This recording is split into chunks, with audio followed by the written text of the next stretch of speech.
All right, guys, welcome to the new show, the DynastyWire. I am producer Steve, and I have with me our new guy, DraftGenius, who specializes in Dynasty Fantasy, Devy Leagues, IDP, and rookies. The guy does his research.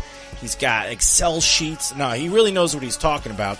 And this is the, I guess, the kind of intro episode for this show. I'm not really a Dynasty player yet, more of a casual player, but I am interested in learning. So if you're kind of getting new to this whole Dynasty stuff, you're going to want to listen to this one. We're going to go through and kind of figure out what we're going to get from the Dynasty Wire. If you're already a Dynasty player, you're going to love this show, and you're going to want to download it and listen every week. DraftGenius, good evening. How are you, my friend?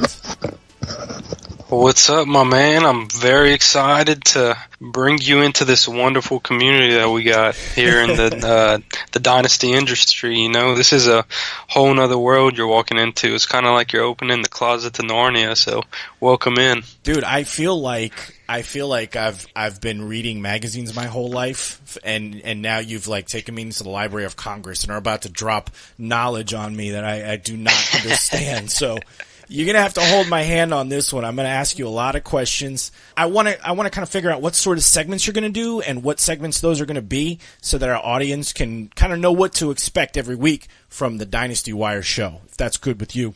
Oh, 100%. This is the preview show of the takeover of Dynasty Wire. Dynasty Wire is about to take over the whole entire IDP, Devy, Dynasty. Everything in that market is about to be Dynasty Wire, so heads up. That's it. I like the confidence, but first, tell me, like, do you have the credentials? How long have you been playing fantasy?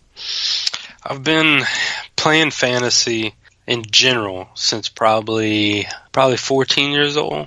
You know, probably about 11 years. Okay. And I got really, really serious into it in 2012. You know, made DraftGenius, branded myself DraftGenius as a website, you know, put out content every week and every fantasy football season. And I started just dominating, you know. It wasn't like, I'm not trying to, you know, brag or anything, but I was just whipping ass. And I said, man, I got to have a harder challenge. This is easy because I was conquering redraft because I was always good at getting the sleepers and hitting on the sleepers. And I wasn't reading articles or anything. I just watch a lot of college football. And I just know, you know, people say the word talent, but I delve more into talent. I look at, man, yeah, this guy's talented and all, but why is he talented? What makes him translate to the NFL level as good as he is out of college? So I saw that because I was aspiring to be a college football coach. Okay. So I had all my interest into that. And then I got into the Dynasty industry probably 2013. And, you know, I'll probably have in all around 20 Dynasty championships. That's with IDP, rookie leagues. You know, that's everything. And, that was, 5 years ago? So I've been about 4 a year, maybe 1 or 2 here and there, but some years better than others. Last year I hit on Kamara, Hunt, you know, both of them. I hit on Austin Ekeler for a little while. You know, I got him. Deshaun Watson, I got him in the 3rd round of my rookie draft and dominated with him. We all saw how that turned out. Oh, awesome. Way better than I thought it would. Mm-hmm. And that's it, man. That's really it. I just love Dynasty, and it's a rabbit hole of info. Okay, so I wanna say this to listeners. When you're looking for a podcast to listen to, or you're looking for a person to get fantasy advice from, you want to find the person that lives, eats, breathes, and sleeps football. Like, they're the people that watch the film, as DraftGenius was just saying, go through the college careers, know what things to look for.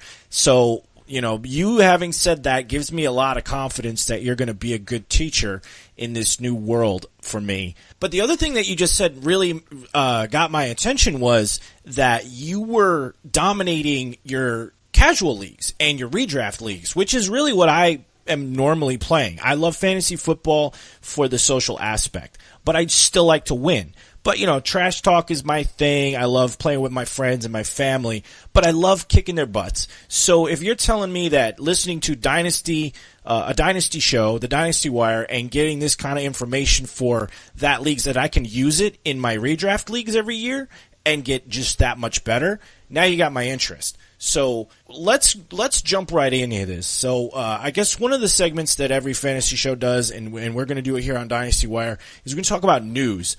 But when we talk about it on this show, we're going to look at it as through the lens of Dynasty, through the lens of IDP, through the lens of rookie news, and really project things out a lot farther than just, is this guy going to play this week or next week? How long is this injury going to keep him out, right? Right. No, definitely. It's going to be the extreme news. It's not going to be, oh, well, the RG3 just signed a contract with the Ravens, oh, TJ Yates is getting a practice squad call up or something. No, this is going to be the news that matters, not no BS news. This is news that is going to help you in every league possible. Okay, so let's jump into some of this news. You were telling me you had some news about Tyrann Mathieu maybe playing for the Cowboys. I know he signed to Houston, which makes me happy as a Texans fan because that secondary just got a little bit better and they needed it badly. But what's going on with this Cowboys? Why would he go to the Cowboys? Well, originally, you remember the game where the Seahawks played the Cowboys in the middle of the season, right? Okay. So then Earl Thomas ran up to Jason Garrett after and said, hey, look, if you got a chance, come get me. Everybody knows the Cowboys need a safety. Their defensive backfield is a mess. They started 3 rookies last year. So they had executives for the Cowboys that wanted to get Tyrann Mathieu and were willing to offer him a great contract, way better than the Houston contract. And I think the Houston signing is correlated to his Dallas connection because, he's from Louisiana. I think he wants to be closer to home instead of going in Arizona. So the Saints, the 2 Texas teams, Tennessee, that little area is, I think, where he wanted to stay in the South. And the executives we call it the tried third to contact, coast, right? We call it the third coast. Yeah. Yeah. Definitely. We call it over here, I'm in the South, so we just call it the South, and everybody knows for some reason. And so, yeah, they wanted to sign him, and then they tried to get in contact with the Jones family, and guess what happened? The Jones family couldn't be contacted. They were in vacation in the Bahamas. Turned off their service. I've been to the Bahamas. You got service in the Bahamas. But I guess their vacations, they don't want it to be bothered. That could have been their biggest signing of the offseason. That could have turned around their defense potentially in one move. So they dropped the ball on that, if you ask me.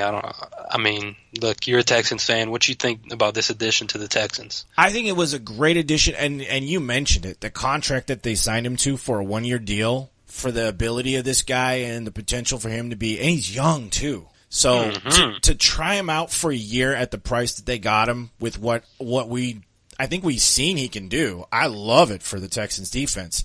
Probably a chance he could move teams again next year. So he's an unrestricted free agent after this season. So you never know what'll happen. Do you think he will end up going to Dallas? Is there something about that team that he wants to play for them, or what? What is it? Or did they want him? I think they probably wanted him more. Okay. So it's like if they would just offer him a really good contract. Yeah, and Jerry loves these types of players. He loves the underdogs. Look what he did with Dez. He was Dez's #1 fan. Look what he did with Zeke. All the questions coming out about Zeke in the draft, and Zeke slid all the way to them. He likes taking chances on these players who show so much talent but have a little bit of injury problems or have a little personality problems. And Tyrann Mathieu is definitely a different player than he was in college, so I think he could have very much helped the Cowboys locker room. But man, they dropped the ball. I don't know how else to put it. They dropped the ball. Yeah. IDP-wise, this would have been an amazing signing because you have the Cowboys defense who always gets beaten with the pass. They got a good defensive line. They got good linebacker core, but their DBs is with slacks. IDP-wise, this dude would have racked up tackles in Dallas, but hopefully he racks them up in Houston. I got him on a couple of teams, so I'm excited. Okay, well, let me ask you real quick, because I do want to transition to Dez, who you mentioned. But in IDP-wise, this year, Tyrann Mathieu, with Houston's pass rush, And if Watt is healthy finally, and Clowney and Merciless, if those guys can rush and make quarterbacks throw earlier than expected, do you see a really good season from Matthew? Potentially interceptions, broken up passes, whatever else you score in IDP? 100%. Because if you're playing, a quarterback, say Alex Smith, okay? I don't know exactly who the Texans play. I know the schedule just got released today, but I haven't gotten a chance to look. Say you're playing Alex Smith, who, yeah, he had the best deep ball last year, okay? But Alex Smith doesn't throw deep balls. Everybody knows that. That guy cannot throw the deep ball. So he's rushed with the new offense he's learning in Washington and stuff, and he has that pass rush coming towards him. He's going to chunk it up, and I don't know who they have as their deep threat. Not Jamison Crowder. He's not tall. Maybe Josh Doxson, but I think Matthew's definitely faster than Doxson. So Matthew could easily pick off passes like that, little rush passes. I think this guy can really, really return to his superstar potential that he was at. I know he came into the league very, very just versatile. He could play cornerback, he could play defense, anywhere's on the field, really. Line him up at outside linebacker.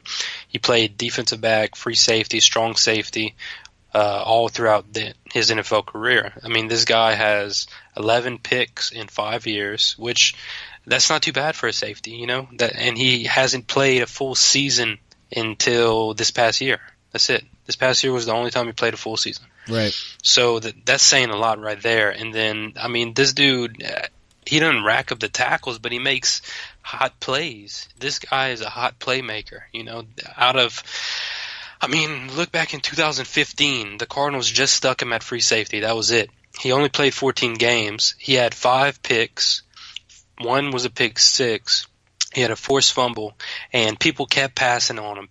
He had 17 pass deflections, and then he supported that with 80 tackles, I think it was. I'm not 100% sure if it was 80 tackles, but it's close to that number. That's good for a safety. That's really good. I think this guy is a premier safety, and, man, this guy could possibly tear it up in Houston. Houston has a scary defense. I always thought that, for the past couple of years, that Houston's defensive backs were benefiting from that pass rush. They were better because of the pressure that teams would get on them. So I hope the same thing continues here. I got to send that tweet out. We just swept.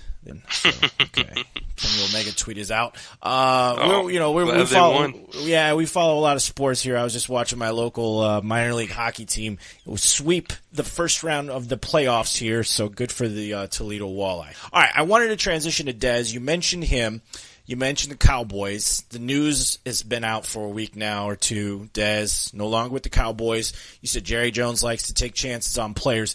Talk to me about Dez. And where do you see him landing? And where would he be good, for a long term? I've heard some people say that he kind of needs to change his game up and become more of a slot receiver. He doesn't have the ability to play that separation down the field kind of guy. What are your thoughts on Dez in terms of a dynasty owner or a keeper league? I mean, I'm definitely targeting Dez. I can tell you I'm actually in a dynasty draft right now, and Dez went round 9, and if he even puts up half of what Larry Fitzgerald does, how we all got to remember Larry Fitzgerald wasn't always a slot receiver. Now he's the big-bodied slot receiver. If he puts up what Larry Fitzgerald is doing, man, let me tell you, people are going to be very, very excited at Dez. People are going to become Dez fans all over again. Everybody's hating on him right now. I think he can be a great big-bodied slot receiver. We know Dez as going up and catching those 1-2 balls, where there's 1 or 2 hands on him, bringing him down. He's in double coverage, and he pulls out the catch out of nowhere, and you're like, wow, how did this cat do that? This guy just dominates at the high point catches. He dominates still. People will say, oh, he can't catch like that anymore. Yeah, man, go look last year. He was catching like that all the time. He just had a bad year. Dak had a bad year. Everybody's forgetting about Dak. Dak had a horrible year this past year. He did. And that's more of a question on Dak. Second year, he didn't have Zeke for some of the years, so that's whenever he started to struggle. Dez almost hit 1,000 yards this year. What more can you ask from the man? He's 29 years old. This is going to be his 29th year season. He hit 838 yards this year and had 6 touchdowns. That's pretty good. I mean, who else in the Dallas wide receiver corps is catching balls? I think people in, at least in redraft leagues this year, were down on his consistency. He would disappear for a few games at a time, and he wasn't getting you that nice floor that you like. He would have some big games, but it was hard to predict. So where do you see him landing? Give me your ideal spot and then a realistic spot of a team that could actually, use him and pay him what he wants. Ideal spot, I want him to go to the Seahawks. And that's because they have Doug Baldwin, but who else do they have? Tyler Lockett's a lost cause, if you ask me. They just let go of Paul Richardson, and then who do they expect to be the big-bodied receiver? Doug Baldwin's not a big guy. He's 5'11". Who do they expect to be? He's 5'11", but he's small in stature, Right.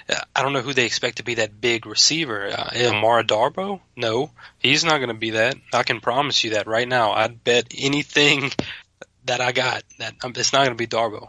And that might upset some people because I know he was high on a few people's rookie radars last year, but he's a fraud, I think, to be a premier receiver for them. I think if Dez goes there, he's 6'2", 225. His weight might have even come down, gotten in better shape since the cut. And I think Dez would be an awesome addition there. They don't have a big-bodied receiver. Haven't had one in a while. So I think him and Doug Baldwin could help that pass game a lot. We could see Russell Wilson have a career year with both of them there. Awesome. As far as the most realistic spot that I think he's going, I don't know if you've seen the news, but Brandon Marshall yesterday tweeted Dez and said, "Sorry, man, there's no room for you here, bro." Bad timing, and then, bad timing. Yeah, bad timing. He gets released today. Yep. Okay? Yep. Brandon Marshall's gone. I don't even know if he played a full game in New York. I don't He remember. might have, but yeah, I don't think know. he did. But come on, that's opening the doors for Dez. You get Brandon Marshall, but you get I think Dez is more talented than Brandon Marshall, if I'm being honest with you. I think Dez is definitely, he has things that are bad about him, but I think that the good outweighs the bad definitely with Dez. And I think Brandon Marshall, we've seen him start going down, down, down. Dez is younger. He's 5 years younger than Brandon Marshall. Not many people realize that. He's 29 years old. Brandon Marshall is 34. So. Brandon Marshall is 6'4", 229. Dez is 6'2", 225. And, this guy can definitely do what they wanted Brandon Marshall to do in New York, but better. Put him in the slot. Put Odell at X, put Sterling Shepard at Y, put Dez in the slot, and you're going to be passing all over. Everybody's going to say Eli for MVP by the time the season's done. They weren't saying that last year. They were calling for his head. So, in the dynasty world, in the keeper leagues, Dez is a guy that if you have him, I'm guessing you want to hold on to him. If you don't have him, would you trade for him now before he lands, or is it kind of a wait-and-see approach in terms of buying Dez right now? It's really just based on the owner. It's based on your team composition, your team makeup. I don't know what the general consensus is on Dez because I haven't really delved into it because I'm confident with Dez. I'm confident 100% on Dez being a star no matter where he goes because he's that talented. We can't forget about a guy who has this many skills in his tool belt. And he's definitely worth, I would say, a second-round rookie pick. Okay. Somebody might say, wow, that's a lot. Or somebody might say, wow. Sounds like a lot. That's barely anything. But it's a second-round rookie pick. I'd rather somebody who's done it, for 5 years, who's had at least 800 yards, 6 touchdowns for 5 years. Dez has the most touchdowns since 2012 in the NFL. That's a lot. That's a huge deal, Right. Everybody looks past that, but that's a huge thing. And I think that in itself shows that he can definitely be an asset, and he's cheap. You know, he's a smart buy right now. This is one of the best buys you can make because the risk is low. You could get him for super cheap, and then the reward is sky high. Right. Would Yeah. anybody be surprised if Dez came out, had 1,000 yards and 8 touchdowns this year? Yeah, that's what I was thinking. I was like, I'm learning right now, but I was thinking this is the time when he's between jobs, so to speak. Would be the time to pick up on a guy like that. Let's talk about another guy who's between jobs right now, who I think people have very strong feelings for or against, maybe. C.J. Anderson, no longer with the Broncos. Same question, ideal landing spot for him and his skill set in terms of dynasty, and or realistically, where do you see him going? Where I want him to land personally is with the Raiders, and that's going to surprise a lot of people because they have Marshawn, and they just signed Doug Martin. They have Jalen Richard and DeAndre Washington. But C.J. Anderson's 27 years old. You know, this guy's young. He's still young. He got 4 years left in him. He's a ground and pound running back who I think we enjoy. You know, at the Raiders, we have had history. That's my team. So whenever I say we, I'm referring to them. And it's just a very, very smart addition because we're taking somebody who's in the AFC West, and he's played for Denver for 5 years. You know, he knows all their ins and outs. He could be very beneficial in a game plan aspect, and I think Doug Martin's going to break. I love Doug Martin, the muscle hamster, but I think he'll break in the season, and we only have Lynch for 1 more year. So I think C.J. Anderson could be a cheap long-term plan.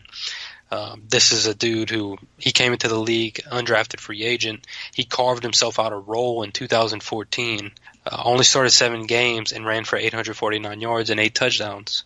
He caught 2 touchdowns and had 300 yards in the air. That's a good stat line. You know, the next year he had 700, and then he just hit 1,000 this past year. Only 3 rushing touchdowns, but let's be honest, the Broncos sucked. Yeah. They just flat out stunk. Yeah. Well, and Anderson always seemed he in Dirty Jobs has a special relationship with the Broncos. That's his team.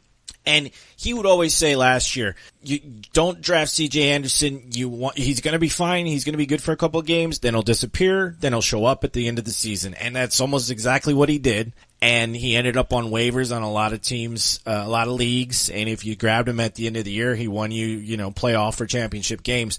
But you think he's a good fit, or you like to see him at the Raiders? Where do you think he's actually realistically a good fit where he could sign? I think realistically he can go to the Lions. Ooh, I know that's kind of a hot little take because they have Amir Abdullah, they got Theo Riddick, and they just signed LeGarrette Blount. I don't think they like Amir Abdullah anymore, dude. I don't think that. I think they want to get rid of him. I don't. I think and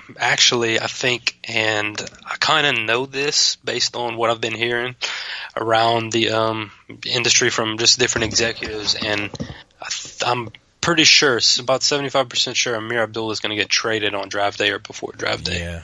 Pretty sure that's going to happen because he's still young, and we saw what he could do in college, and it might not be the right system. You know, It just some running backs are just hampered by the system. Look at, Marshawn Lynch. He was good with the Bills, but he was really good with the Seahawks. Mm-hmm.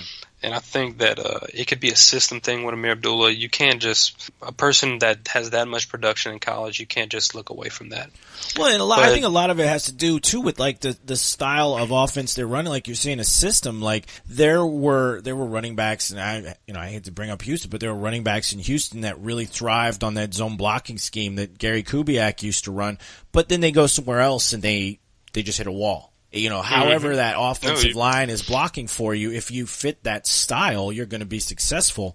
I haven't watched enough C.J. Anderson to know what style of runner. You said he's kind of a ground and pound kind of guy. So would he fit in with the Lions pretty well? I think he would. I think him and Blunt could be a very good 1-2 punch. You're just pounding. You could just run power football with them too. I really do think that he can be a valuable fantasy asset there. That's the most realistic place I see him going to, the Lions. I've also seen the Seahawks because all that they have is Chris Carson. CJ Prosise can't stay healthy. I'm not a big fan of him. And I think that if he does go to the Seahawks, that could be a great fit there too, because you know how they love those ground and pound running backs. Right. And they already have passing down backs. the Lions already have a passing down back. That's why I think those are the most realistic spots. You can't rely on this guy who, this guy in his career, I think he's only caught 103 passes in 5 years, I want to say, and not even went over 30 catches in the past 3 years. So I think that, you want him to be just the running back. That's it. Not the running back that can go out for catches. Right. Not the running back that can go and line up at a wide receiver spot and run routes. So I think C.J. Proside and Theo Riddick at both the Seahawks and the Lions, respectively, can make that a possibility.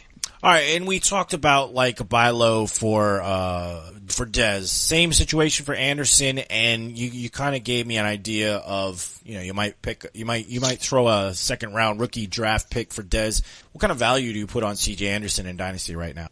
In Dynasty, it's tricky. Okay, it's really, really tricky, and it's because we see running backs like this get fizzled out of the NFL all the time. We see them get, I don't want to say blackballed because I don't really like that term, but they just disappear, and nobody knows why they disappear, and that's what I don't get. I don't get why they disappear, but I'd probably offer a third-round rookie pick, or I would offer a package. Say you have George Kittle still on your roster, or say you have Chris Carson. I'd trade Chris Carson for him. Chris Carson's just going to be the starter for the Seahawks as of now. I'd trade him for C.J. Anderson because I think C.J. Anderson is a better player overall. Okay. That's probably the extent of it. Or maybe one of those rookie quarterbacks from last year, possibly Mitch Trubisky. If you could do that, I think people would buy him for Mitch Trubisky. Okay, that's an interesting one. Let's talk about a player that was playing with Mitch Trubisky last year and is no longer with the Bears. Cameron Meredith, now with the Saints. People will say that the Saints. Well, okay, two things about being a wide receiver on the Saints. Number one, too many mouths to feed. You can't pick one week to week to score you a lot of points in fantasy. And number two, I think what we saw last year was a return to a run-first offense like they had in their Super Bowl year. Just pound that run. They got two, different style running backs, which they interchange.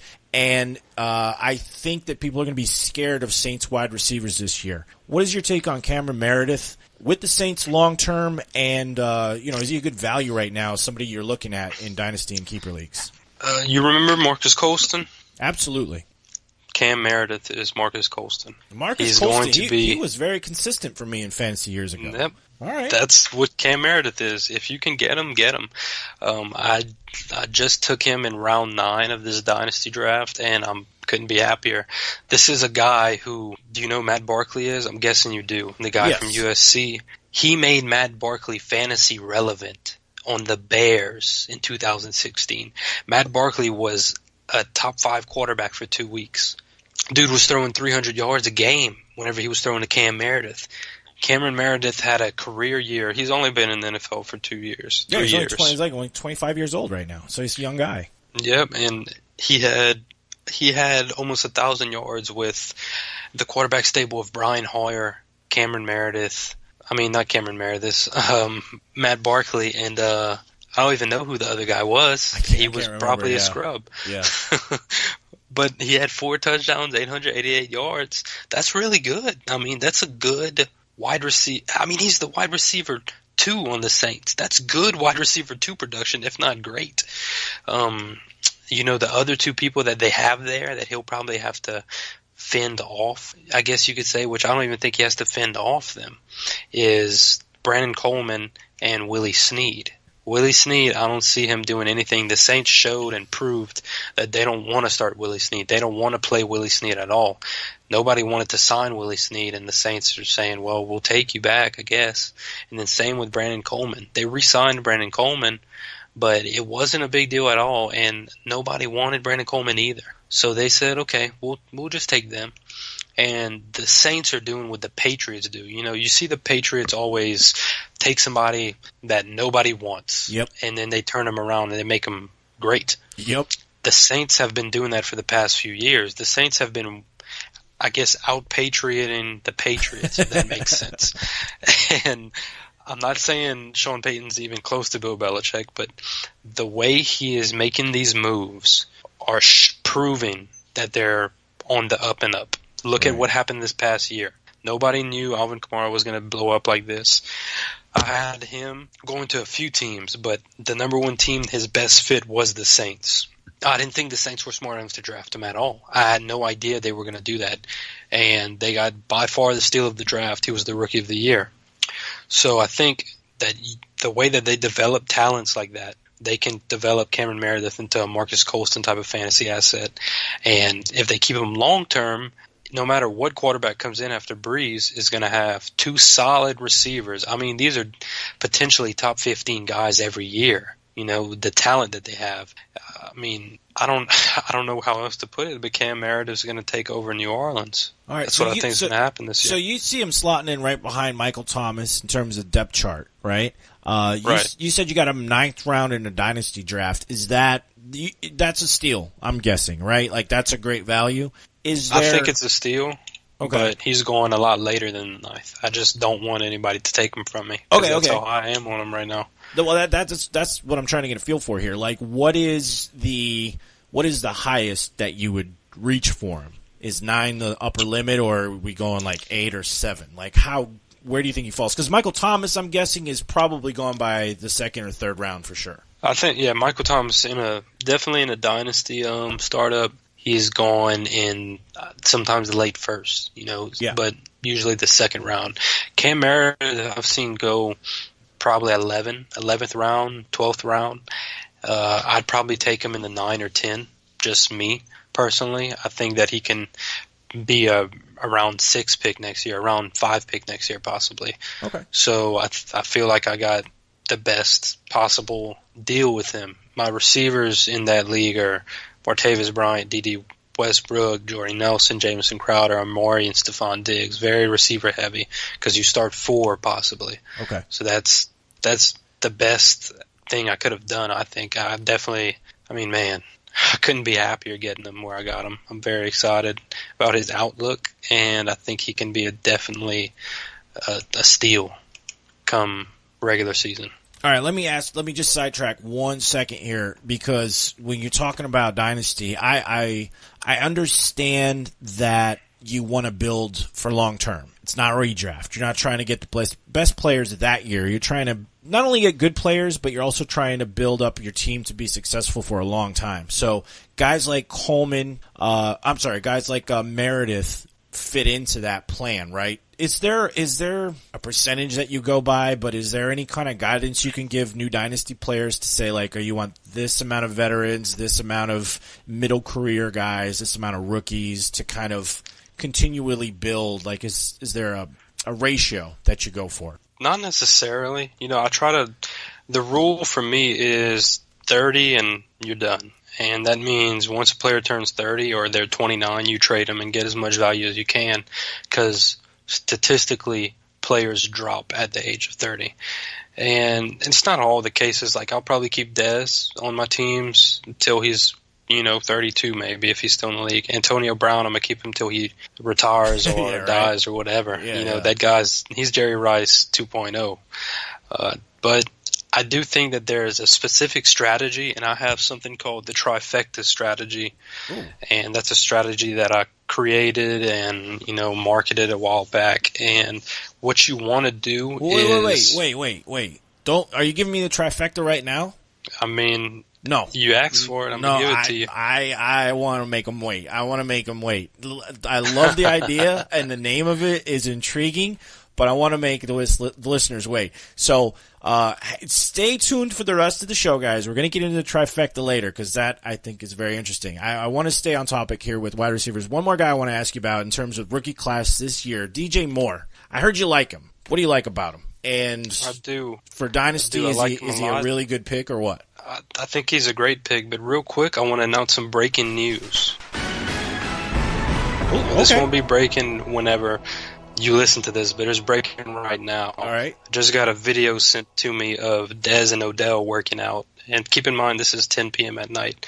They're working out together what looks like a Giants facility. So wait, Odell is working out at 10 p.m. at night? With Dez Bryant. Okay, well, first of all, I'm excited to see Odell working out at this time of day, which is awesome. He's not out partying. It's on Dez's Instagram right now. He's posting for everybody to see. Man, shots fired, Dez. He is not messing around. He left the Cowboys. Yep. And he said, "I'm gonna see y'all twice a year." He meant it. He meant that he's gonna see him twice a year. Okay. I hope my Giants prediction came true. Maybe we'll add in a little breaking news horn or something to wake up the listeners. Because man, DJ Moore. Tell me what you like about him in terms of potential. Really, if I'm being honest, I think DJ Moore is the best wide receiver out of this draft class. And I know, hey, look, we got Christian Kirk, we got Cameron Sutton, we got, all kinds of receivers in this class. There's an argument made for every single one of them. But I think DJ Moore is specifically going to be the most talented. This guy has the most yards by a receiver at Maryland. I'm 90% sure on that. I totally could be wrong, and I might get a lot of hate for that. But I'm pretty sure I just read that right. He had 1,033 yards this past season on 80 receptions and 8 touchdowns. But he also ran 5 times for 61 yards and a touchdown, which is awesome. That's an awesome for a receiver. This guy took the number that Stephon Diggs wore in college for Maryland and made it even more special. He took Stephon Diggs' number and looked even better in it. And we all know what Stephon Diggs is in the NFL. So because of that fact right there, I think that DJ Moore is definitely the guy you want to get in your drafts, in your rookie drafts or in your dynasty startup drafts. I mean, I would be fine. I think DJ Moore this year, it all depends on landing spot. But with him, I don't know if it's 100% on landing spot because I think he can be a solid wide receiver too for any fantasy team in any type of league. Okay, well, let me ask you another noob question, another new guy question. When I'm drafting for a startup dynasty league, or if I'm just doing a rookie draft in an existing dynasty league, where do wide receivers typically fall? Like, what round do they typically go in? Is it like redraft where it's running back heavy in the early and just a couple wide receivers, or how does that usually shake out? Again, it's just basically, it's based on the player. It depends what you're comfortable with. I personally like to stack up on running backs because they're a hot commodity and they're rare. It's very rare that you have a bunch of starting running backs on your team. And if you do, you have all the power. You control all the chess pieces. You can make any move you want on the board. A guy like DJ Moore, who is going to be prevalent in startup drafts and in rookie drafts, this is a guy, going back to him, the only weaknesses I found on him was that he didn't run a complicated route tree in college. He has minor issue with drops that can be fixed, and he'll probably play slot receiver in the NFL. That's the only negatives I found, and I've watched probably 100 hours of film on this guy, even going back to his not-so-good rookie year. Mm-hmm. He looks a lot like Steve Smith Sr., if you remember him. Oh, yeah. For the Panthers. And love Steve Smith. He was awesome, and I think if DJ Moore goes to the Saints, it's game over for the whole entire NFC. Ooh. Their Saints they're sweeping everybody. But going back to the receivers in a draft, I usually, in my first 4 picks, I want one receiver. I want one of those elite receivers. I have to have them. Because if I don't have them, I feel like my whole dynasty's shot. Because it's hard to hit on a receiver in the rookie draft, and it takes a while to build up.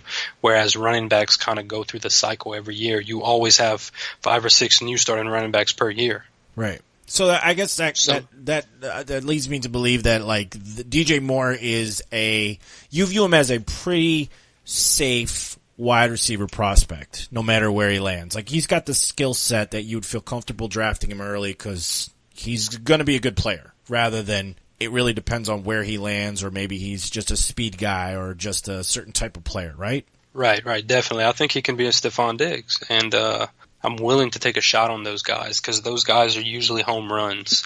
They might be they're not going to be a double, referring to baseball. They're not going to be a double. They'll be either you get 3 runners in and they make it all the way to third base, or I don't know. This guy has something special about him. It's one of those guys that you watch and you say, wow, this guy he's good. He's making double teams fall flat on their face. He gets yards after the catch like nobody else. He's such a good returner, and he's a very good guy. He's a very good team leader. If you look at interviews he carries himself with poise, and he keeps that flair, which that's what you want in an NFL receiver. You want somebody who can intimidate the guy across from him. Right. So this is a guy that I think is special, and I'd be willing to take him probably round 12, round 11, and that's where guys like Mike Williams, Dante Moncrief, Mohamed Sanu, Nelson Aguilar, maybe Marquise Lee, Randall Cobb are going in that area too. I'd take him around them, and I think that he can be head and shoulders above all those people I just named. I like it. That's a late round, too. I mean, that's, for most people, that's sleeper territory. I think we could go a little bit more, deeper into sleepers, and I think that's what I want to do, because the show is, it's a Dynasty Wire, but it's SleeperWire, and we love to talk about the sleepers. So DJ Moore around the 12th, that to me, that's like I'm just about completely knocked out. I'm pretty drowsy, but DraftGenius, take me deep, man. I want to go to the deep REM sleep. Let's go to the deep sleepers. All right, in this segment, DraftGenius, you're going to tell me about some deep sleepers. What kind of rounds are we talking about? Are we talking like post 12th round? What are we, like 12th to 16th round type of guys? I guess you could say that. It's more of people who might not even be drafted. Okay. To be honest with guys you. Guys are going to end up on the waiver wire after the draft. The deepest of sleepers, whenever you walk into your house and you hear somebody in your house that lives with you just snoring up a storm and you know they're sleeping good, and that's what these sleepers are about. These are the ones that you could get and nobody's awake on them. Nobody thinks about these guys in a draft, and these are guys who can potentially make or break your season. Honestly, they could be that good to where I think they can win you a year or help you make it to the playoffs. So these are guys that even if you don't pick them up like last round of your draft, a lot of fantasy platforms have the feature where you can flag a player or bookmark a player. Bookmark these guys because a week or two goes by.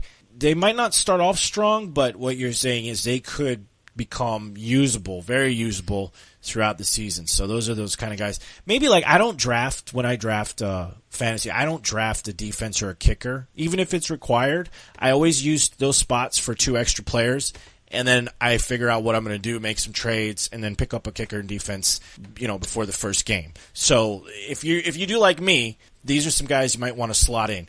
Talk to me about Albert Wilson. You mentioned him in the Saturday show that we did with Dirty Jobs. I want to know what you like about him. It's not what I like about him. It's what I love about him. All right. This guy's 5'9". He's a solid 200 pounds. He doesn't play like he's 5'9". He's quick out of his routes. He's good, little burst. He didn't really get the starting opportunity in Kansas City, and we know the Kansas City wide receivers to not really have that much fantasy value. Going back to Jeremy Macklin's last few years there, Macklin had some really good years there. I'm not taking that away from him. I'm not trying to upset anybody based on a Jeremy Macklin take, but you were kind of scared to draft him. Let's face it. Well, there was a season. There was a season not too long ago where they didn't throw a single touchdown to a receiver. I thought it was like 2016 or something, wasn't it? I mean, 2016 they threw. I know Macklin had 2 that year because that was his last year there in Kansas City. Maybe that was the only 2. I don't know. They went a stretch of games where it was just Kelsey and no wide receiver was getting a touchdown. It was really weird. No, I remember that. I mean, that's scary, right? That's scary to bet on an offense who doesn't throw the ball like that, which, hey, totally going to be a different offense now in Kansas City. I actually love that offense, and I'm trying to get as many pieces to it as I can. Patrick Mahomes is a deep, deep sleeper. I'm not going to talk about him really on here, but that guy is who I'm acquiring in every Dynasty league and every redraft league, any type of league. That's my guy this year. I think he can finish top 7 quarterback this year. Top 7, wow. All right. I like that. And, but we were talking about Albert Wilson. Now, I remember last season, I don't remember how many games. He might have had a stretch of 2 or 3 games where he caught my attention. And I try to look at usually like the last 5 games for players. If somebody's kind of trending up, I might take a little bit of notice, see what's going on there. And I remember I added Albert Wilson. Didn't really pan out for me, but he did have some pop to him. And that's what you're talking about. You see him being successful in Miami, right? Right. I do, and that's what Albert Wilson does. You said he didn't really pan out for you. He has those little games where he goes 3 for 42 and a touchdown, and you go, wow, this guy's good. Then he'll hit you with a 5 for 52, no touchdown, but still gets you 10.2 fantasy points, and you're like, wow, okay. And then he'll post 1 for 4. Yeah, exactly. But keep in mind, this guy, the Kansas City Chiefs sat Alex Smith last year against Denver, I think it was. I think that was the last game they played. I think so, yeah. Sat him and played Patrick Mahomes. Patrick Mahomes locked in on Albert Wilson. Albert Wilson was the number 1 receiver that game for the Chiefs. He went 10 for 11, okay? 10 receptions on 11 targets for 147 yards. This guy was averaging about 13.36 yards per target, which it's good. It's way above average, especially on 10 passes. But the thing that sticks out to me is his 90% catch rate. Career-wise, in a season, he's never been over 67%. But he's also never caught over, he's never even – the highest amount of catches he's had in a season is 42. So he hasn't even compared – 42 catches in a season is the same as my number 2 deep sleeper who only played in NFL 1 year, and you're about to find out who that is. All right. But it's just, I think he can be really special in Miami. They have Devontae Parker, who I love him, but man, I got to give up on him. That's one of my guys who I'm going to cry about later on. I'm dedicated to the cause, but that guy's let me down too much. And then they got Kenny Stills, who I do think Kenny Stills is a really good value. Yeah. He's going a little bit too high for me because I like Albert Wilson, who I could get for free.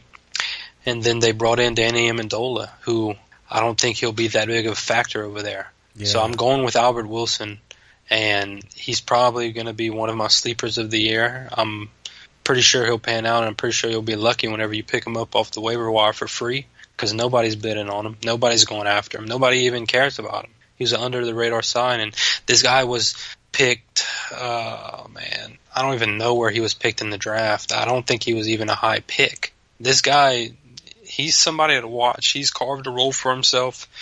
This guy is going to potentially win you a league. All right, so let me ask you, in terms of all these guys, because we're talking about guys that maybe not even drafted, or if they are, they're late rounds. What is the ceiling in terms of final production do you see for them? I mean, do you see them being a serviceable flex, or are they potentially a starter every week, or are they going to be more of a plug and play kind of boom or bust guy that you're really going to like to have when it comes down to playoff time? I think Albert Wilson could be a good flex, consistent flex week to week. Okay, all right. Another one of my sleepers, similar to him, is Trent Taylor for the 49ers, the slot receiver. Okay. And I like him a lot. He's a hometown boy from Louisiana Tech, right down the road from me.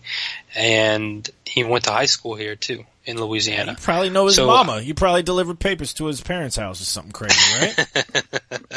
Oh, man, that'd be crazy if I did.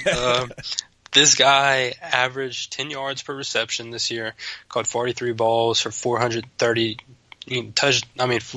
yards and 2 touchdowns, which it's not bad. You know how many games he started? I have no idea. Take a guess. Just take a guess. 3? Try 1. He started 1 game. Okay. 1 game. Well, you misled me there because you said games, so that wasn't fair. Yeah. Well, look, I mean, this guy carved out a role, towards the end. I don't know exactly what week Jimmy Garoppolo started in, but say probably week. It was like 11 or 12, I think, wasn't he? He played the last 5 or 6 games. I think game 12 whenever he played against Chicago, but I'm not sure. Trent Taylor went 6 for 6, 92 yards, 100% catch rating. Then the next week he hit 11, big stinker. Then he hit 40, which is pretty good for the San Francisco little whatever they got going on over there. I hope it gets better for him. I think it will. But he proved that he could be a viable slot guy. And the Chicago game was Jimmy G's first game, so I think they developed a rapport over this offseason. I saw a few pictures and videos of them working out. This guy's 23 years old. He's young, and I think there's a resurgence of the slot coming over there. Taylor Gabriel played the slot in for the Falcons, if I'm not mistaken. Yep. And Kyle Shanahan was the coach there for 1 year, and whenever he was there, I think good. that this can be a guy who has those games, kind of like Taylor Gabriel. I like him a lot. I've been kind of looking at Garoppolo. One thing I noticed about him, and tell me if I'm completely mistaken, but he looks like he has a very fast, snappy release on his passes, which I see as benefiting a slot receiver more than a deep ball kind of guy. Am I completely wrong on that, or am I seeing something? Am I actually learning something here? You're completely right. I think Garoppolo has he has a low-key cannon. This guy can really beam it across the line and hit that slot guy. This could be Garoppolo's Julian Edelman. I'm going to give you that. Okay. This could be the next Julian Edelman. And Julian Edelman, I mean, PPR owners love him every year sadly injured last year, but God, he was such a great, consistent week-to-week PPR guy. Golden Tate, another guy like that. And so if Trent Taylor, undrafted, or you can get him in the late rounds and you get a guy that can service you in a PPR league like that, that's fantasy gold right there. Who else you got? I'm going to go to DeAngelo Henderson. All right. And DeAngelo Henderson is a running back for the Broncos. They just released C.J. Anderson. Oh, I remember. I remember Booker. this guy. I remember this guy. I heard good things about him last year. Never really got a chance, though, right? No, that's the thing. And one thing I don't understand is why would you draft DeAngelo Henderson in the sixth round, 19th overall in the 6th round, if you're not going to use him? This is a running back from the Sun Belt, from the Coastal Carolina. I don't even know how to say their last thing. Like their mascot, it looks like a rooster. But this guy was successful in college. This guy's 5'7", 208, but this guy tore it up in college, in the air and on the ground. He had, as a sophomore, 1,500 yards and 20 touchdowns. That's phenomenal. That's a phenomenal thing. As a junior and a senior, he had 16 touchdowns both years and surpassed 1,100 yards. And that's only on, barely 200 carries. This guy, he has talent. He really does. And I think that this guy can carve out a role in that offense if they don't draft a running back. And he can definitely score you a few touchdowns and be a little bye week fill-in if Devontae Booker doesn't take the job. Do you see that happening? Because I know people were pretty hot on Devontae Booker last year, too, as a sleeper kind of guy. Yeah, I'm hot on Devontae Booker. I really do like him. But I do think that DeAngelo Henderson will give him a good run for his money. And you'll see Devontae Booker's ADP shoot up now that C.J. Anderson's gone. But I think that the value, especially in Dynasty, is getting DeAngelo Henderson for free. Go to your waiver wire right now and get him for free. And this guy could possibly be an undercover starter for you, an undercover agent for you. Nobody sees who you picked up. Nobody cares. Oh, DeAngelo Henderson, boo. That's some leftover trash. No, that trash is gold, buddy. That trash is gold. Okay, so this is and looking at it in Dynasty, I like how you're saying these guys are still on waivers. Like this would also be somebody I might look at in just a redraft league that could be on waivers in the early season that I might want to snag up if somebody else is not working out for me. But in Dynasty, he's a guy you're saying you can grab and hold on to him for a little while, a year, 2 years, maybe see what happens. By the way, I looked up Coastal Carolina's mascot. Here's how you pronounce it. Chanticleer. Chanticleer. That's way better than I was going to try. It's defined as a name given to a rooster, especially in fairy tales. What I think is they just didn't want their team to be called the Cocks. So they came up with a fancier word for cocks. So there you go. Little education along with your education here. You got anybody else? Anybody that we're missing out in the deep sleeper bed here? I got real quick Thomas Rawls. Okay. And all right. I'm not a big Thomas Rawls fan, but what he did in 2015, his rookie year, can be overlooked. He's not a good pass catcher, but he can get it done on the ground. On 147 rushes, he got 830 yards and 4 TDs, which That's a good line. You know, he was splitting time with Lynch that year. So I do think he has his work cut out for him on the Jets. He has to make the team first, of course. It's not a good contract that they gave him, so he has to make the team definitely. But I think that if he stays healthy, he can definitely carve out a role there, and you could get him for free. And then probably he's in the contest of my sleeper for the year. This is a guy I want in every league, no matter the league. It's Carlos Henderson. That's also Trent Taylor's college buddy. Okay. They played on the same team all years in college. I mean, he's from around here too. I guess I'm just picking hometown guys. But this guy went to Louisiana Tech. You know, he's 5'11", 190, might be 200 now. His last year with Louisiana Tech, he was the starting X receiver. He racked up 1,500 yards, 19 touchdowns. And he also played a little bit of running back and had 133 yards on the ground and 2 touchdowns. So he's very talented, very versatile. He had a freak thumb injury last year that kept him out. And that's just whatever. I mean, throw that injury out because it's not something that happens often. And unless you're Corey Coleman, because that guy breaks bones by picking up a pencil. But this guy can definitely win you a league. I think he has the potential, especially in Dynasty, to be a wide receiver too as soon as next year. We're forgetting Demaryius Thomas and Emmanuel Sanders were in the same draft class. These guys are getting old. Yeah. They're 30, almost 31. I think that they need somebody like Henderson, and they will definitely have him to build with any quarterback they bring in. This guy is 23 years old, same as Trent Taylor, and he was a third-round pick. They drafted him in order to use him on the team, not to just say, hey, look, this is a guy we're bringing in for a camp body. No, they want him to play. I think he'll get every single reason to play this year. He'll play slot, and he could be that big body slot guy too, because he fights for the ball whenever he catches it. He's not a little soft receiver. This guy is a tough guy, and I really, really like him. Like him. Okay. All right. All good information. Look, I'm a skeptic by nature, so I'm going to look up some of these players and look at some film and try to verify all this stuff you're throwing at me. But I like the way you're delivering it. You're giving me realistic things to look for, which is good.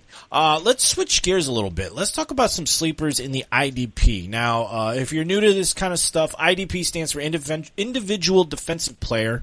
So in some fantasy leagues, you'll start defensive players, D-backs, linemen, linebackers, and they'll score you points for certain things. Tackles, rushed passes, safeties, interceptions, touchdowns, things like that. The scoring opportunities are endless here. But if you're getting into this IDP, DraftGenius, give me a couple of names of guys that I should be paying attention to if I'm starting to get into this stuff, or if I'm in a dynasty league that has this type of position. Well, first off, I'm going to go with I got 3 linebackers and 1 defensive back for you. The defensive back I'm going to name, I have to say his whole name because once you hear it, justice can't be served without saying the whole thing. Jordan Lynn Baxter Poyer. What a name, right? This guy is 6 foot, 191. He's a safety for the Buffalo Bills. He was drafted in the 7th round by the Philadelphia Eagles. Didn't make the team, went to Cleveland. Didn't make the team, went back to Philly. Didn't make the team, really. And then went to Cleveland in 2014. He went from Cleveland and Philadelphia back to back to back.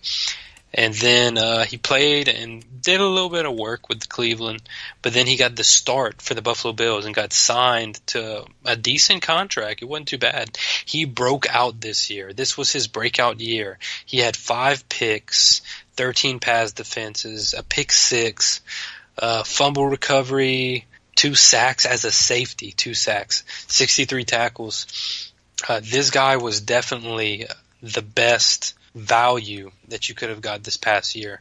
And I think that says a lot because this is somebody who you probably picked up off of waivers, in IDP. And IDP waivers, especially defensive backs, that's a big thing with IDP waivers because you don't want to hold on to a bunch of people all at once. You want to be able to kind of ride the cycle.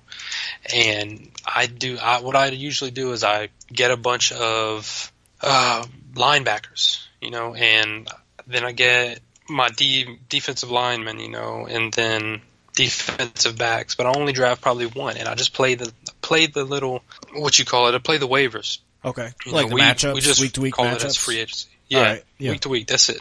And so this guy, we could go strictly, let's go strictly based off of defensive backs.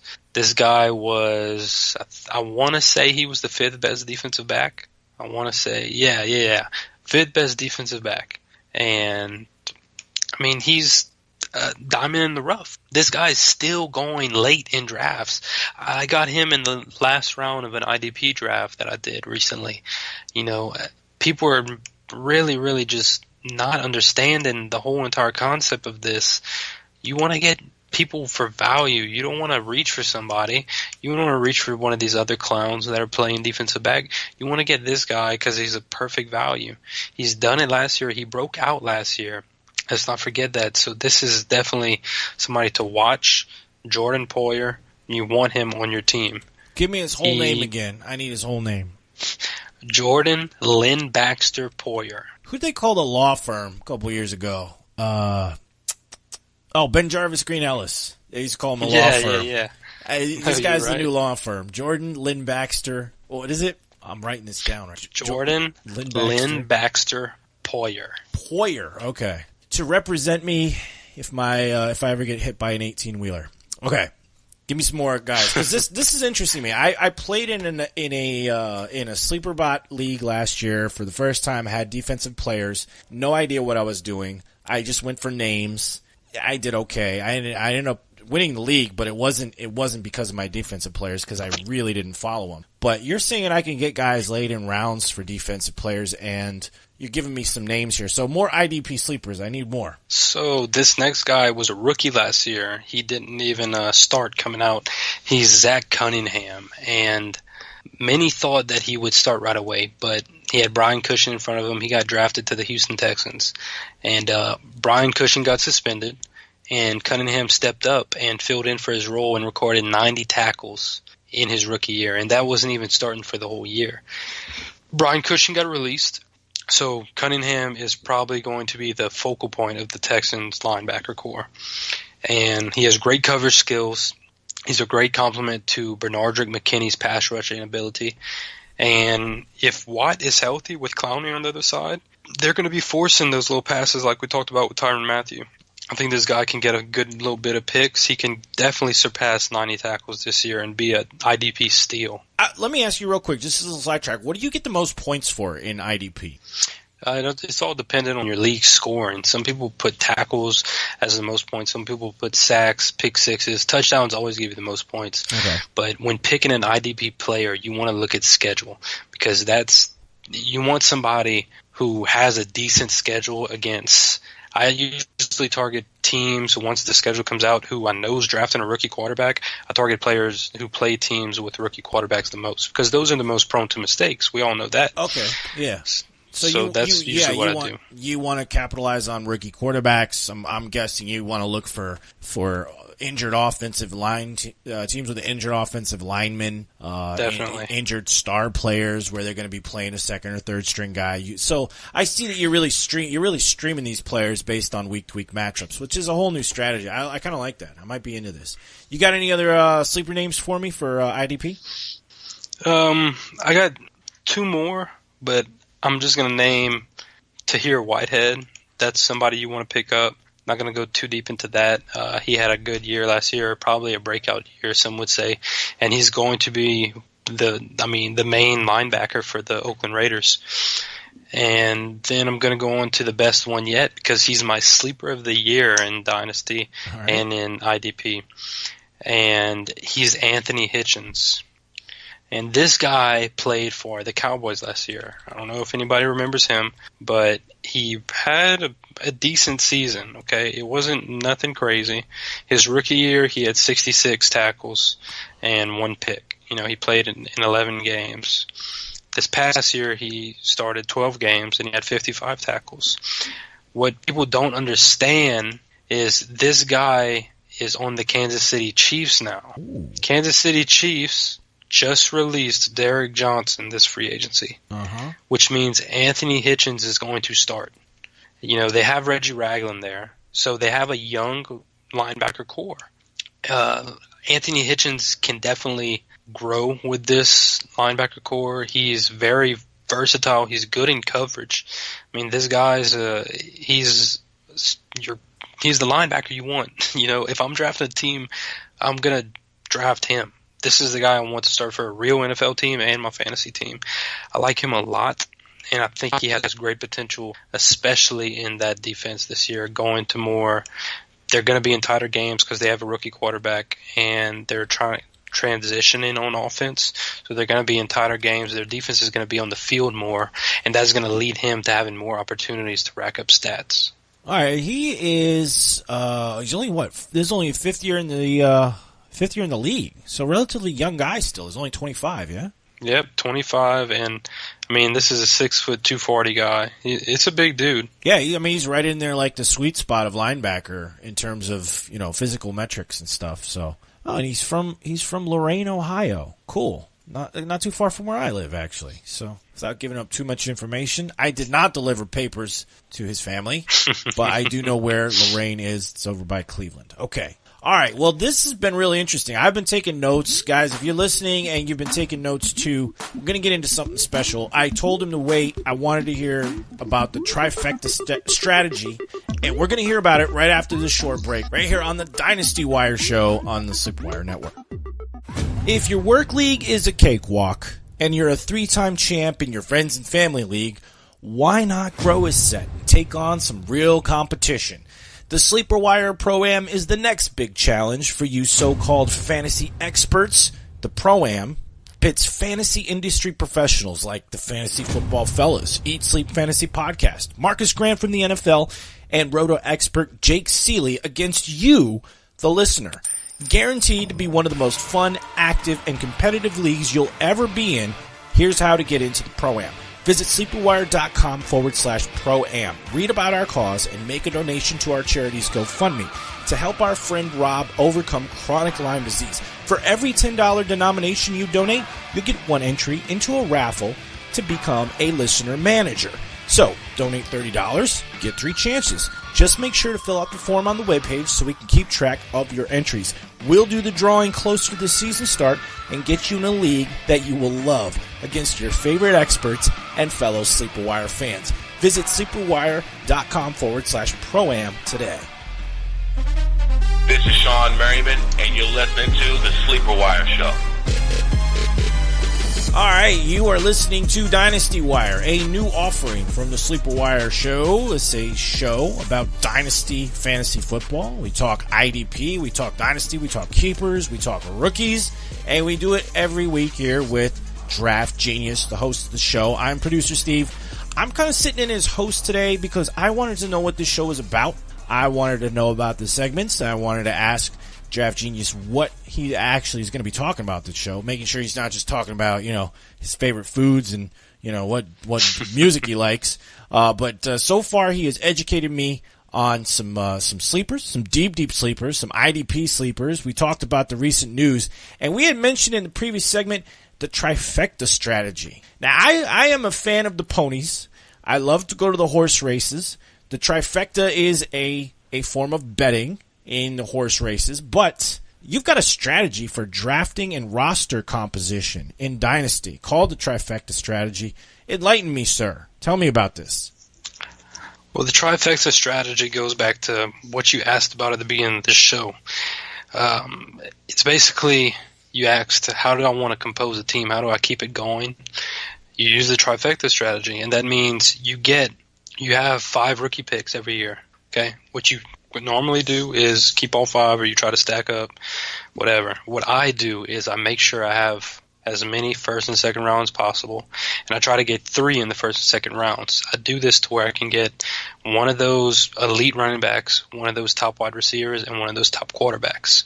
And I do this every single year in Dynasty, so I'm just bankrolling in positions. So come 3 years, I have 3 quarterbacks that were in the first 2 rounds, 3 running backs that were in the first 2 rounds, 3 wide receivers that were in the first 2 rounds in their respective draft classes.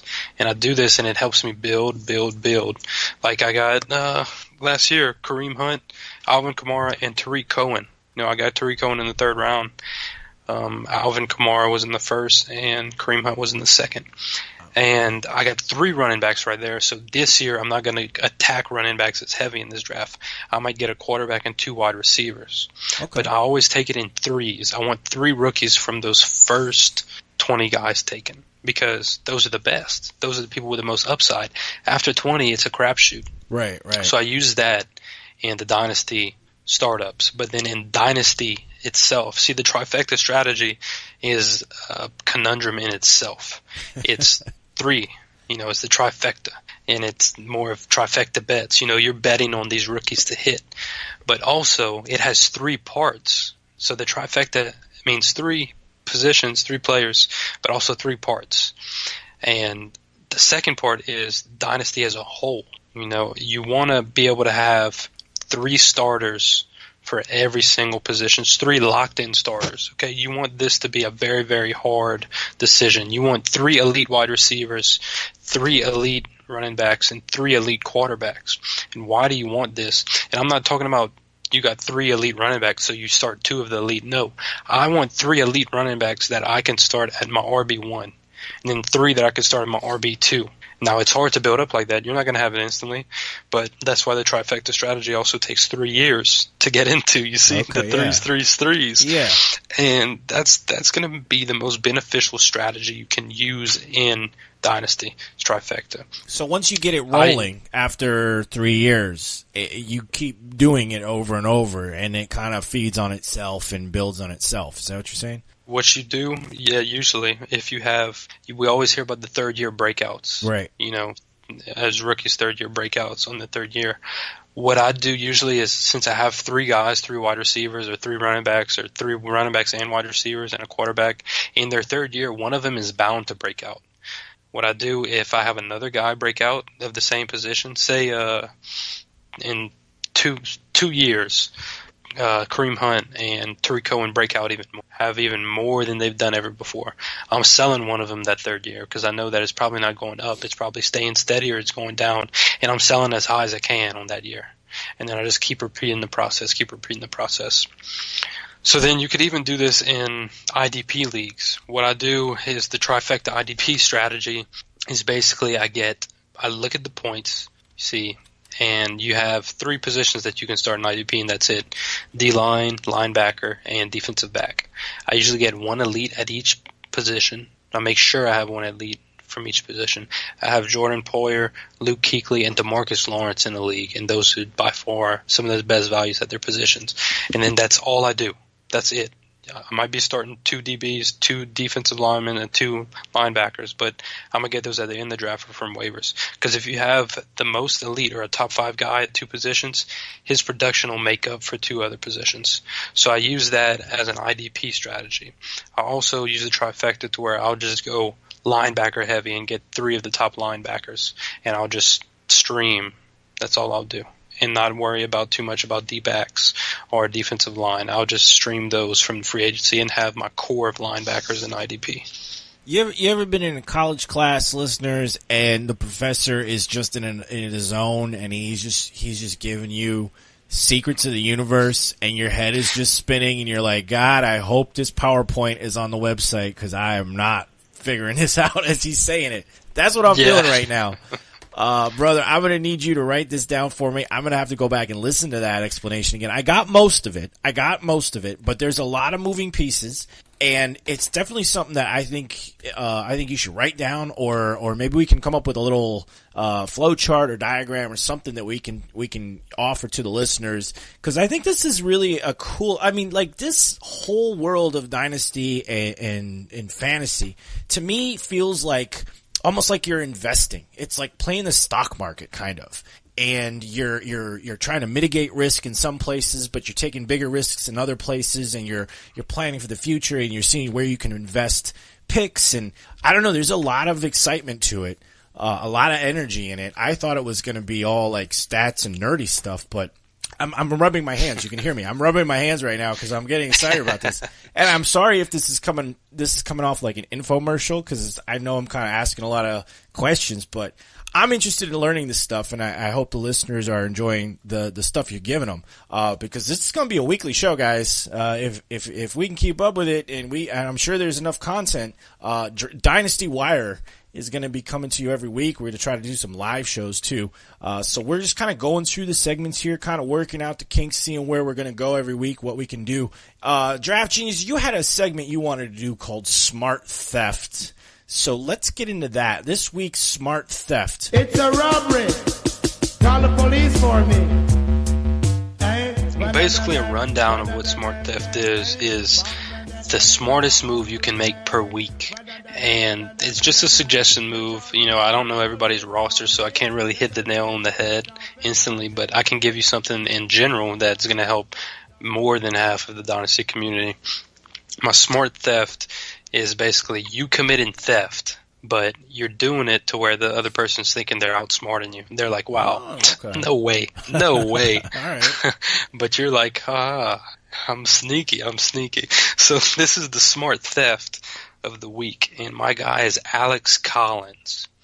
Alex Collins isn't looked at as an elite running back right now. You know, he played for the Baltimore Ravens last year. He had these crazy weeks where he would just go off, and for some reason they weren't giving him the starting job. They were holding on to Javoris Allen, Terrence West, or whoever. I think that this guy can be a league winner. He can be among the top 10 backs in the NFL consistently over the years to come. He had 212 yards. I mean, this dude's a bowling ball, okay? 212 rushes for 973 yards and 6 touchdowns. He didn't do much in the receiving department, had 23 receptions for 181, so PPR you might want to steer away, but I'm grabbing him in all the leagues I can.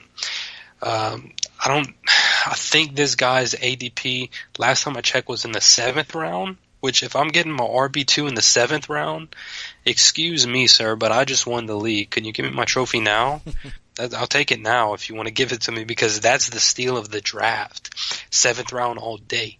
I see him going in the 9th round sometimes, which that's even better value, but I wouldn't wait. I would reach on Alex Collins in the 6th round possibly if I was low on running backs. This guy will win you your league. There's no question about it. He never got the chance with the Seattle Seahawks. They never gave this guy the chance. The Seattle Seahawks rushing attack was horrible this past year. If they would have kept Alex Collins, they could have had a totally different outcome to their season. Look what he did with the Ravens. Are we being serious right now? The Ravens aren't a good team.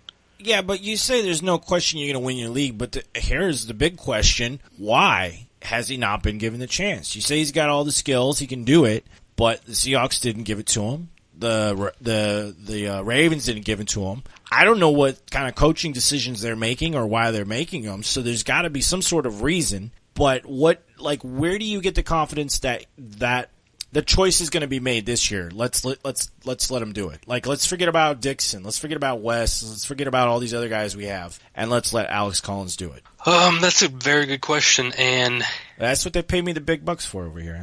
Ask the big questions. Basically, in week 7, okay, they kind of gave him the bulk of the carries, which was 18 attempts. He averaged 6 yards per attempt and hit 113 yards on the ground. That's pretty good. No touchdowns, okay? He didn't score any touchdowns. The next week, they cut his workload to 13 carries. They lost that game to Tennessee, okay? So they won the game before against Miami. He had 18 carries. The next week, they give him 20 carries. He had 49 yards, which was horrible. That's 2.5 yards per carry almost, and 1 touchdown. But they gave him 20 carries, and they won that game. The next week, they gave him 16 carries, which was the most that week. He hit 60 yards and a touchdown. They won that game. You see a trend here? You give Alex Collins the rock, you win. I get it. And we talked about this last year with running backs. We had a show I remember very, very specifically saying, talking with Max about running backs. You gotta give certain guys volume carries so they can get going. You give them 21 week and they get going, they get warm, they have a good game, then you cut it back to 8 to 10. What do you expect?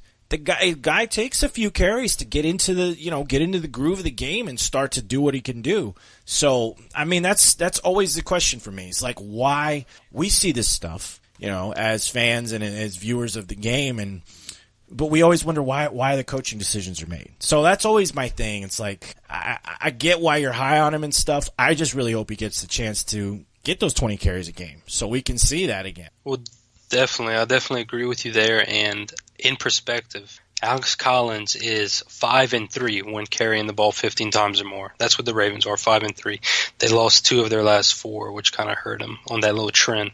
But against the Steelers, that's a tough game, the Ravens and Steelers. That's a legacy game. Oh, yeah. He had 18 carries for 120 yards, almost 7 yards per carry, and 1 touchdown.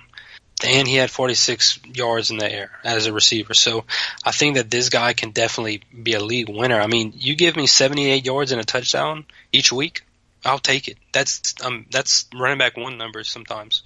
So I think that is definitely the guy who you can trade for right now. But the segment is called Smart Theft. So I want to make the other guy feel like he's getting over on me, but I'm actually getting the good deal here. So what am I offering for Alex Collins? I would offer Ty Montgomery. I would offer Chris Carson. I would offer anybody like that. I would even go as far as to offer Lamar Miller for Alex Collins. All right. Possibly even one of the Green Bay running backs.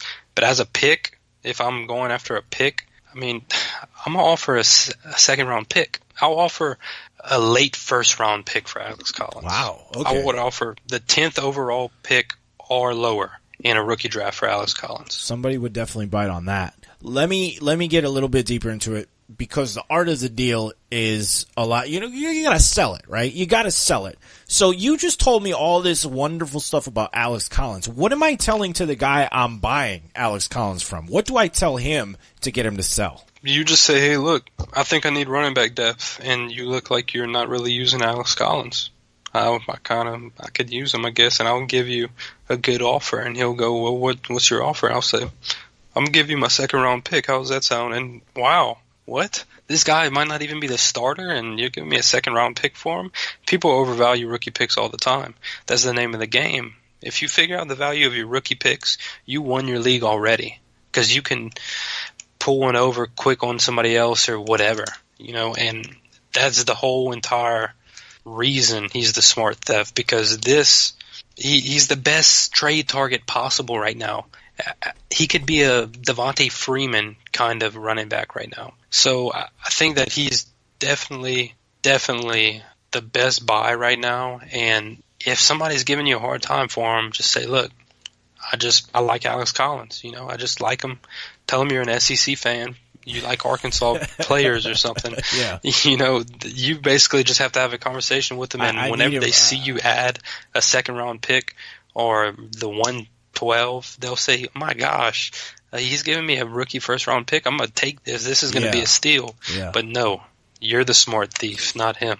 Okay. All right. Well, this is a very interesting segment. I like it because I like talking trade strategy and stuff. And there's always stuff you can say to the other person. Like in this case, I'd probably say some of the things you said, but I'd also say, well, look, Baltimore doesn't trust him. Look at his usage last year. The same things that you just giving me. I mean, like, look, he had a great game. They didn't use him. I mean, is that the guy you want on your team, along with competing for touches with 3 other running backs? And maybe they draft somebody. Like, come on. You're not going to use them. Just give them to me.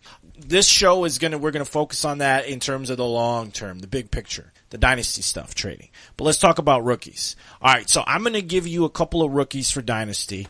I want you to tell me who you prefer. I'm just going to shoot out a couple of pairs here, okay? Let's start with Calvin Ridley or Dante Pettis. I'm going Dante Pettis. That's value all day. I mean, long story short, this guy was very productive for Washington, and 822 yards his junior year with 15 touchdowns. That's a lot. That's 15 touchdowns is insane for only 822 yards. So I think he can be a good threat, and Calvin Ridley's price is too high. All right. Well, let me give you another one. Marcus Davenport or Bradley Chubb? That's a good one, and Marcus Davenport has a lot of questions surrounding him. He has Jadeveon Clowney-like numbers. This guy is a phenomenal athlete. He's 6'7", 255. I'm going Marcus Davenport over Bradley Chubb, and I know the hype on IDP is Bradley Chubb because he'll start right away, but Marcus Davenport could be that diamond in the rough that you get really late. This guy, in 4 years, totaled 185 tackles for UTSA. It's just, he's good. You know, he had 21.5 sacks in his college career in 4 years, and he didn't play much his freshman and sophomore year. He had over 120 tackles in his past 2 years in college, and he had 15 sacks, and he also had some fumbles caused and passes deflected, a lineman deflecting passes. He's just a super athlete, and I'm going with value over reaching all day.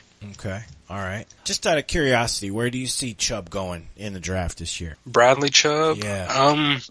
That's very, man, I want to say I see him going second overall. That's where I think he should go. But I definitely think that he'll go by the 6th pick. I think the Broncos could take him. That's a very... I was seeing that too. That's a sleeper pick, you know? Yeah, that'd be a nasty combo in Denver, though. Definitely, but I do think the Giants should take him. I think the Giants should definitely take Chubb because they need that defensive lineman. They just let go of Jason Pierre-Paul, so they'd have a big gap right there. Do you think the Giants are rebuilding secretly? Yes and no. I think that they're preparing in case they need for a rebuild. If they are rebuilding, it'll come out sooner than later because they'll draft Barkley, and Barkley is somebody who you can take and anything could happen, and you could always rebuild around him. He's a generational player. Right. So they could flush the toilet, so say, on the franchise, flush out Odell, get a bunch of, compensation for Odell, get at that quarterback that they need, and build around Barkley. They don't need a quarterback if you have an elite running back, really. They just need somebody who can do RPOs and hand off the ball and throw sharp passes, and Barkley could be that centerpiece of the offense over there. Yeah. We gotta have another show where we talk just about league trends, I think, because I don't know how you feel, but I feel like everybody says it's a copycat league. You saw the success of the RPO style in the Super Bowl champs. I have a feeling a lot of that's coming. So it's something that I'm going to really look at for fantasy this year, what teams run that well. What players fit into that type of system, because I think you're going to see a lot of that stuff this year, and I feel like it's going to change values for players quite a bit. Definitely. Look, I'm totally with you on that. If Lamar Jackson goes to the Jaguars or the Cardinals, get him and keep him forever. Because I'll take RPOs with Lamar Jackson and David Johnson all day, or RPOs with Fournette and Lamar Jackson all day.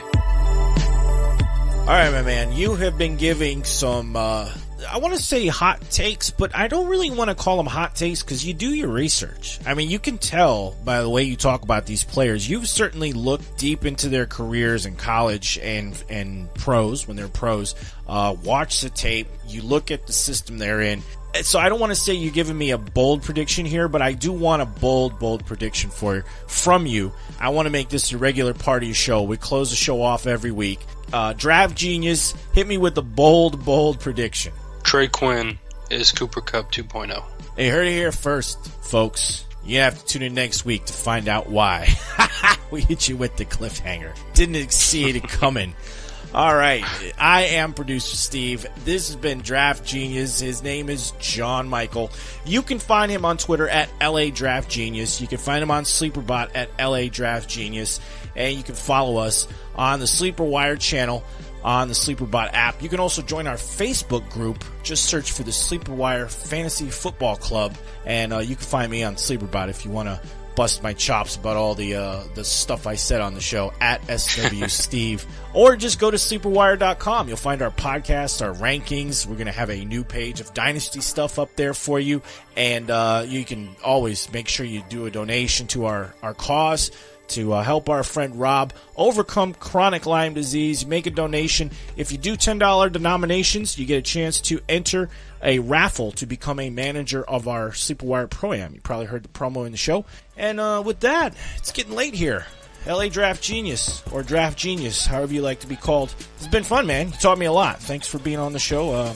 and I guess we'll let you take it over next week. Hey, I loved it, and hopefully you can join me, get a little bit more. I thought this is the greatest show ever already, and this is just the first episode, so I'm definitely appreciative of that. And for the listeners, I'll be sure to check out SleeperWire.com. There's a lot of things to come. So many things this off season, changing the perspective of how you view Dynasty forever.